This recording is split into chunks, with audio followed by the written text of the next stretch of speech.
noite a todos.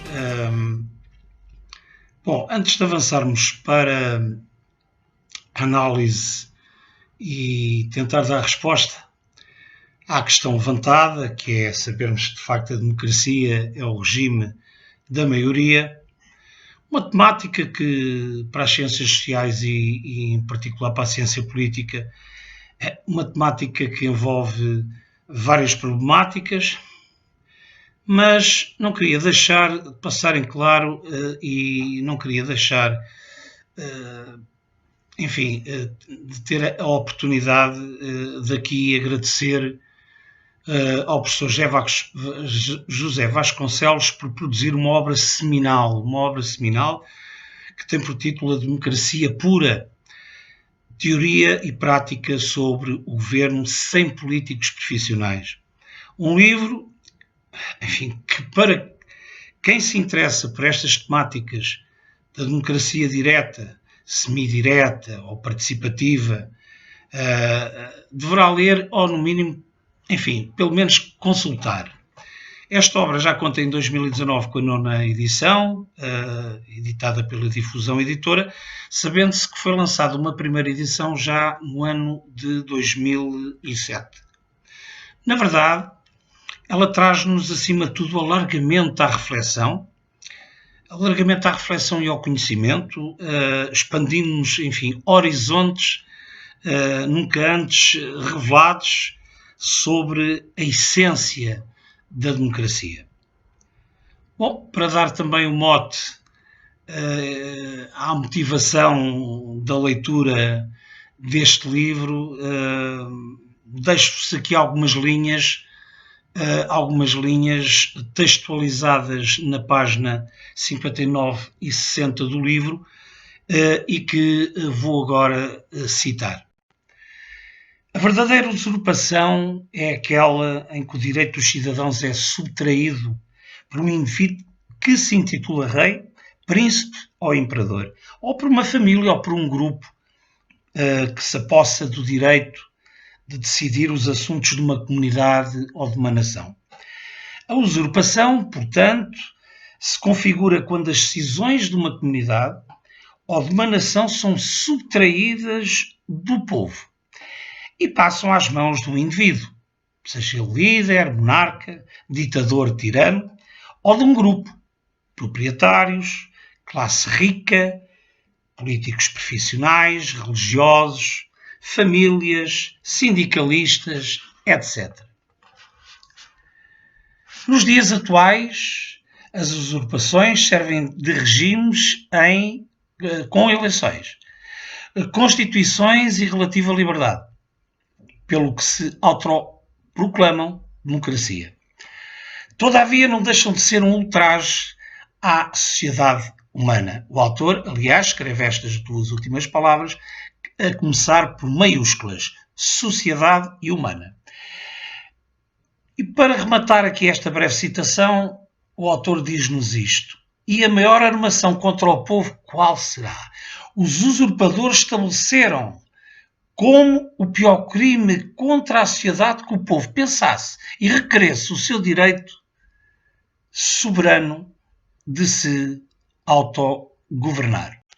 Então, depois deste breve agradecimento ao professor José Vasconcelos e, depois desta breve citação, vamos então à questão propriamente dita, propriamente levantada, que é sabermos então se a democracia é o regime da maioria. Bom, podemos considerar, apesar da crise económica de 2008 e que ainda hoje, em 2020, nos afeta sobremaneira, ou consideravelmente, é verdade, os indivíduos que têm tirado os indicadores, os teóricos, as sumidades científicas nesta área, que vão buscar os indicadores, os dados, as análises, as investigações científicas e académicas mais atuais, continuam a nos revelar que sim, que a democracia ainda se situa como o regime da maioria, apesar de em níveis percentuais mais baixos que antes de 2008. como sabem, uma crise, um colapso financeiro e económico que se arrastou globalmente, infligindo maiores danos a países com poucos recursos como Portugal. Aliás, um Portugal que parece que tem o condão de continuar dependente eternamente da ajuda externa.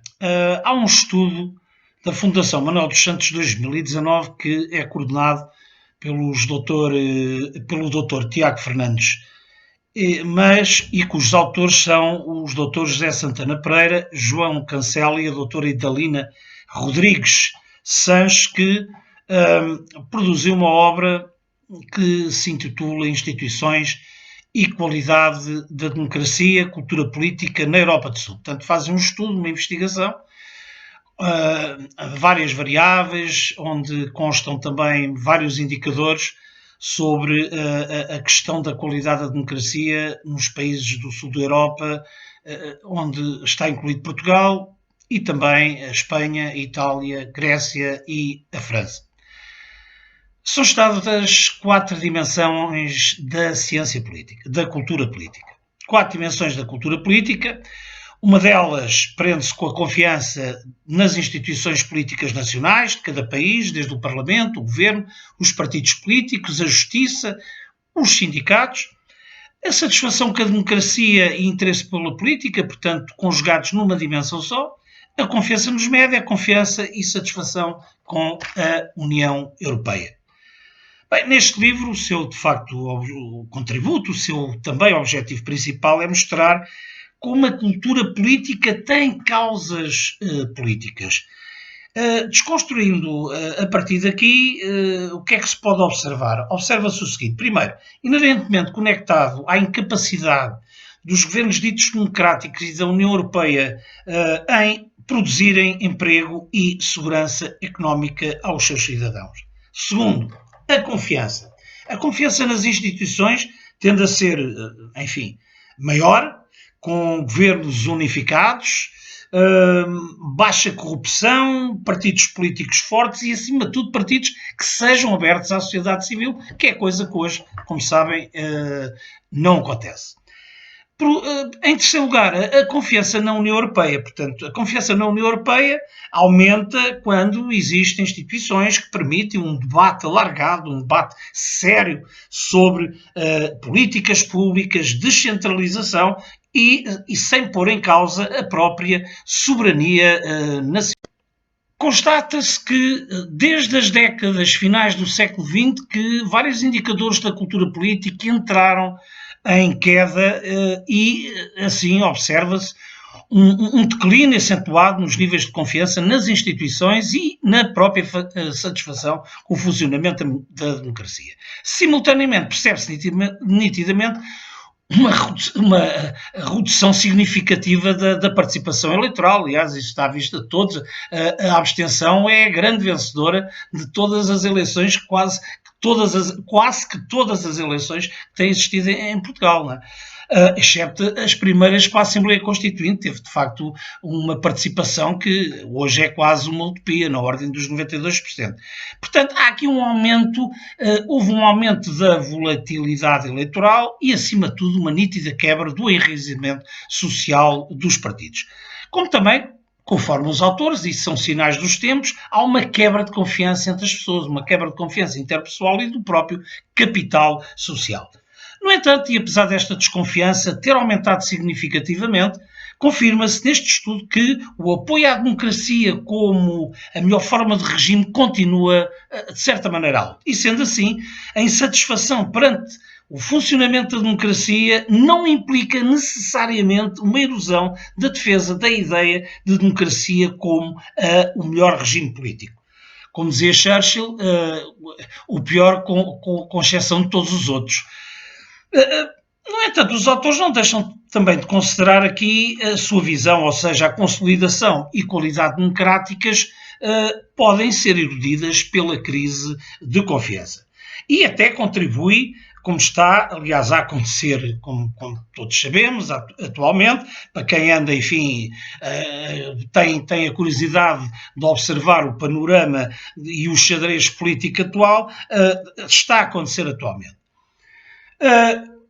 E o que é que está também a acontecer atualmente? É a criação de um reservatório de apoiantes de movimentos não democráticos ou iliberais, partidos populistas e xenófobos que vão capitalizando muito bem o descontentamento dos cidadãos.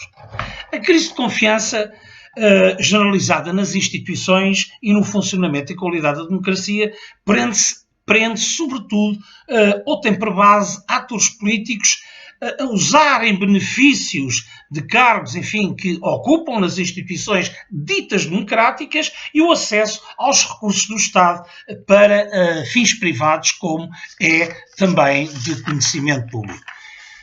Portanto, e em suma, a responsabilidade da crise das democracias cabe quase por inteira à ação duvidosa das elites políticas, se bem que também se tem que apontar o dedo a cidadãos que continuam apáticos, cidadãos que descredibilizam, muitas vezes se descredibilizam a eles próprios, porque tudo isto são coisas que nos diz a todos respeito, aos cidadãos e a toda a gente, portanto, às gerações que, vindouras, e que de facto é sinal preocupante, principalmente este reservatório de apoiantes de partidos que, enfim, como vos disse, vão tirando benefícios da desgraça, de certa maneira, dos cidadãos em Portugal em particular.